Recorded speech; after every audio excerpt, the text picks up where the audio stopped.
Let's jump right in. It isn't a Friday on the Local Vibe if we don't find out what to watch. And thankfully, our friend to the show, film critic Dale Pollak, saves us a lot of time and a lot of trouble. Trouble is the right word in time, because when you start watching something and you don't like it, you are just essentially wasting your day. I usually just blame Dale if that's the case, but you know. You're absolutely right. So let's say good morning to our friend to the show now, Dale Pollak.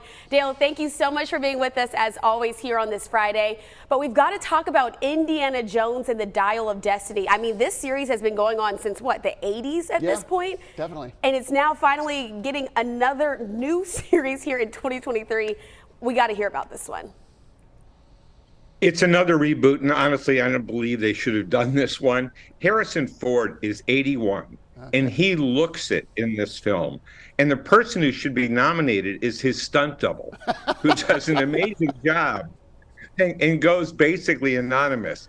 And, you know, Harrison Ford kind of has one expression for the whole movie.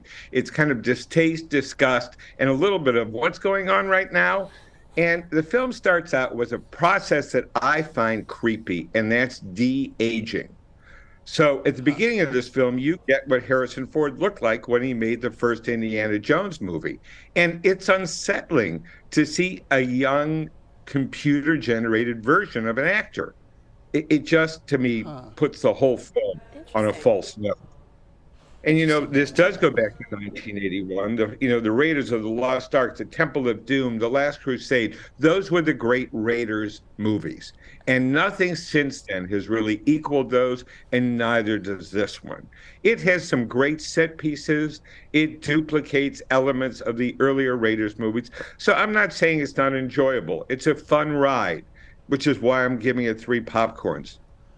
But it could have been much, much better if they dealt with this whole question of aging and what happens when an adventurer really begins to age. And they don't touch that in this film, which I found really surprising.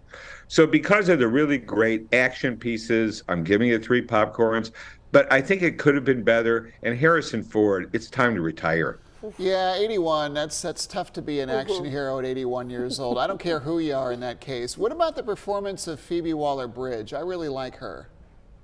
I'm sorry, I'm glad you mentioned her. She's very good, you know, the star of Fleabag, and she's got humor, and she's got a great sort of attitude in the film. And she props up Harrison Ford and keeps him going, and also brings most of the humor to the film. There's also an orphan who reminds us of the first Indiana Jones, and there's other elements that are clearly recycled, particularly the John Williams score. Man, does this film rely on that Indiana Jones theme. I think you hear it about 200 times during the movie. So you come out of it with that theme in your head. You can't help it. It's iconic. But all these are ways, I think, of drawing attention away from the story, which is kind of weak. Okay. Good to know, Dale. I'm still going to see it anyway, just because it's Indiana Jones and I grew up watching it. But let's shift gears a little bit and talk about Asteroid City. What did you think about that one? Well, this one, I've got to say, The Emperor Has No Clothes. Wes Anderson is a very acclaimed director, going back to the Royal Tenenbaums. He's made wonderful movies. The Fantastic Mr. Fox, I think, is one of the greatest animated films ever made. And Moonrise Kingdom, that came out a few years ago, was very good. In this, all the praise has gone to his head. This is an extremely vain, kind of meaningless exercise. It just didn't work for me at all. And it's awkward. There are weird moments, very, very stylized. Jason Schwartzman and Scarlett Johansson try their best to bring some life to the material. But this is just very, the word I can use is twee.